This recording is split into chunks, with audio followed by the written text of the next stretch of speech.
5, 4. This is the second part of video number 2 from lesson 4, section 3. You can see I've got the train laid out. What I want to do now is render it with marker. And this rendering process is going to be kind of a quick sketch. This is almost thumbnail quality. So I'm going to start with the windows on this train, and I'm going to be using Copic markers. Copic are alcohol-based markers, and they come in a range of grayscale and in many, many different colors. The first half of this book, we're going to be concentrating mostly on grayscale so we can really learn how to add value to our drawings. I'll start with a dark C9, C8, I don't have a C9, I do have a C8 and a C, let's go with C6. C8, I'm just going to add a little bit of dark marker to the top of the windows, and I'm going to be blending this marker down. So I just want to put in a little bit of marker color on the top. Here we've got the train opening, so I'll darken that whole thing in and then just add a little bit of marker, and then I'll blend it down. This is actually a C5, so I'm going to blend it from the top. I'll bring my marker back into the darker color and bring it down. And I'm trying to blend these two colors together a little bit. Now, I'm using trace paper. Trace paper I like drawing on. It's very inexpensive. And you can use both the front and back sides. Now, some students don't like trace paper because it adds these marker lines. You can kind of see the streak marks from the markers whenever you're blending. I think, personally, it adds just a little bit of character to your drawing. It makes them look just a little more interesting. I'm going to go back in here and add just a little bit of dark color.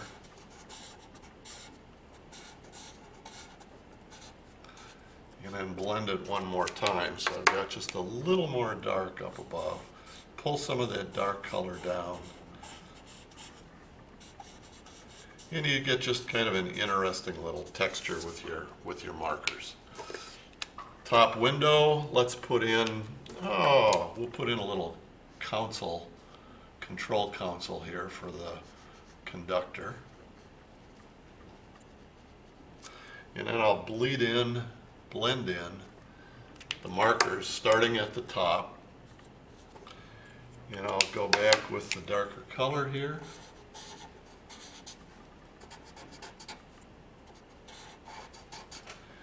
And blend that down.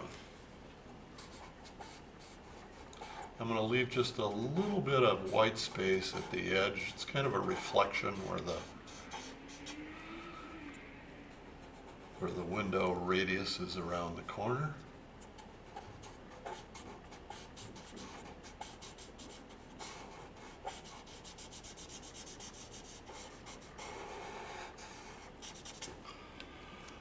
I'll take and add marker to the train number here.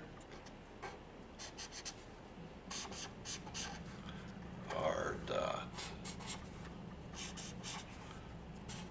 0. Take the bottom of the train front is going to be kind of in shadow. I'll take a little bit of marker down here and blend it up.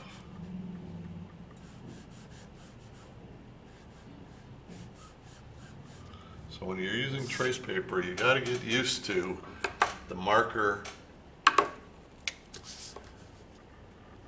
spots. A little bit of a shadow underneath the train. And then I will draw in part of the train track. Let's start with kind of a dark color. I'm holding my straight edge or my triangle up a little. The marker does take just a little bit of time to dry on trace paper. Other kinds of paper it absorbs really quickly. and you don't have to worry so much about smearing. So that would be representing a little bit of a recess for the track. Draw the top on. And I think I'm going to go back in and add just a little bit of the dark color. And then we can add a little bit of shadow and depth.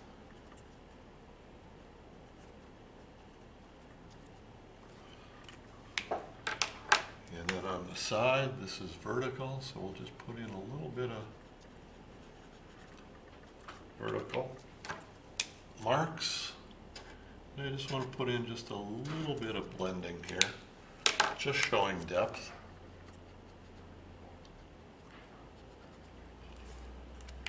And then I'll take a lighter color and kind of finish that off and try to just blend it together a little smoother.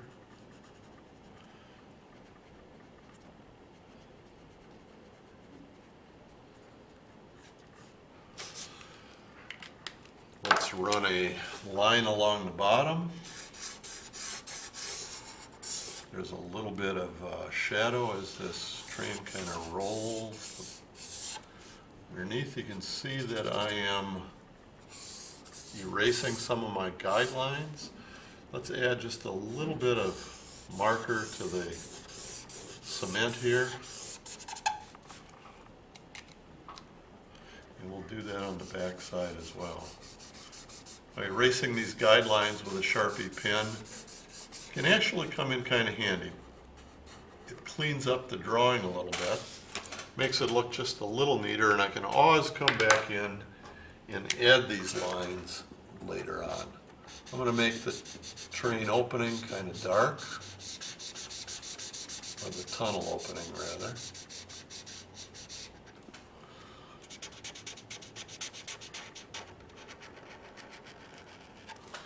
These instructor demos are always kind of interesting. You never know if you're going to be successful or not, because we are trying to go pretty quickly. And then let's add just a little bit of definition for these windows on the edge. It just cleans up the drawing a little bit. Makes it look just a little bit neater, and I think I'll put just a slightly darker color on this leading edge of the train and blend it up a little bit more. So I'll take a lighter value and just blend that color slightly.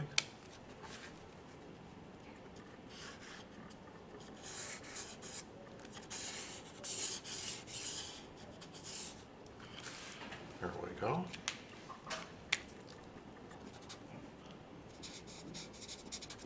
Just trying to clean up some of my marker work just a little bit. All right, now let's add some people to the car. And the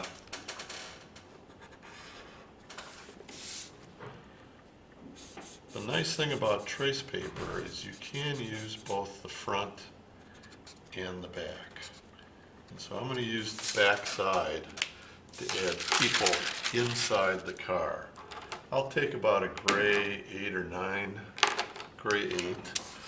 And my people are just going to be pretty abstracted. So this will represent a head, shoulders, maybe a person standing in the background a little bit. And we'll just sort of fill them in.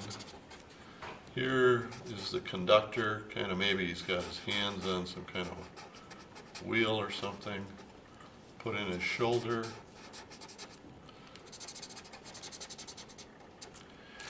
And then let's add a couple people sitting down. Notice I'm just making little rectilinear marks for the heads.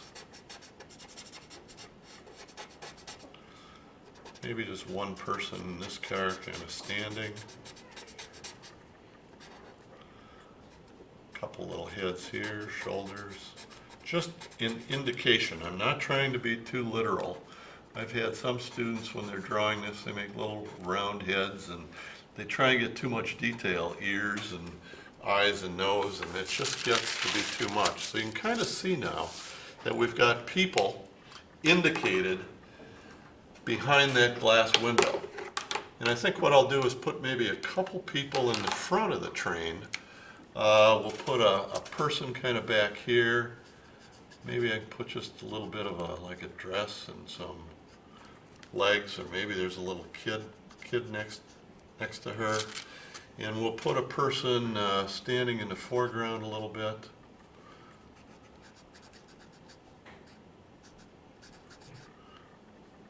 Looks like he's carrying something. We'll just add a little detail to it. Maybe it would be nice to show that person has got just a little bit of a shadow that they're casting on the ground. So I can just add a little bit of mark. Maybe we could even put on the back side a little indication that this train platform is a little bit wet and there's a reflection of those people into the ground. And then I could take some of these lines on the train and maybe even reflect those into the ground just slightly. Boy, that's an awfully wet marker. Let me take this might not work as nice as I had hoped. We'll see.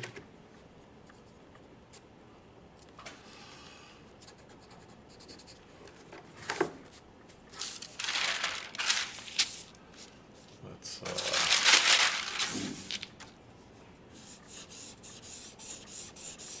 kind of blend that in a little bit here.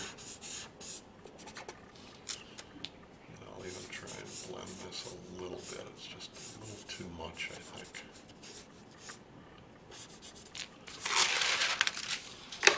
All right, and then we will take our fine line marker and go back over some of these shapes and definition of the object that were slightly erased when I was adding marker over the Sharpie. I just kind of bled it in, so let's just detail this up a little bit, putting in these train details, cleaning up some of the lines. See the train is radiusing slightly underneath. Just makes it look a little bit better. Put a little definition on this front edge. And I want to add a little bit of dark marker again to this train in the front. It just got a little bit distorted from all of the marker. Nice dark line.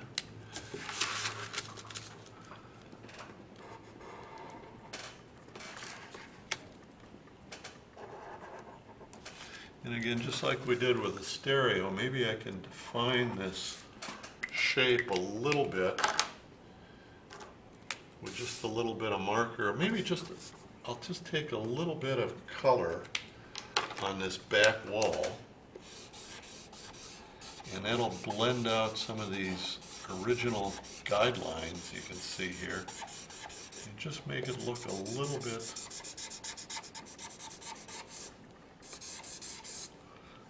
neater.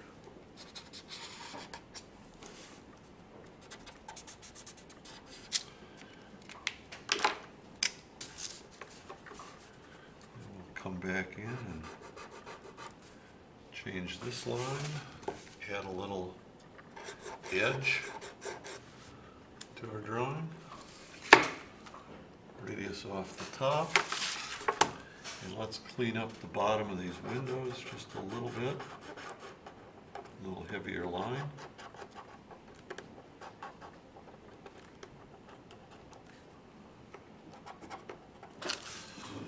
And then we'll come back in with the gridding on the sidewalk or on the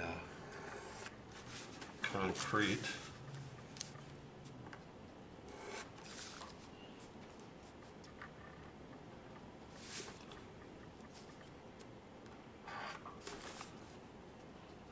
Back to the vanishing point.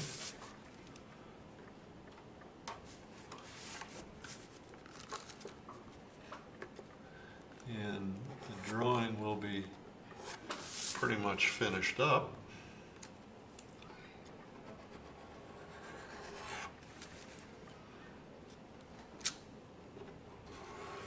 So ordinarily, I might use this technique as kind of a thumbnail type sketch. It would be a sketch that I would do before doing a more complete finished rendering.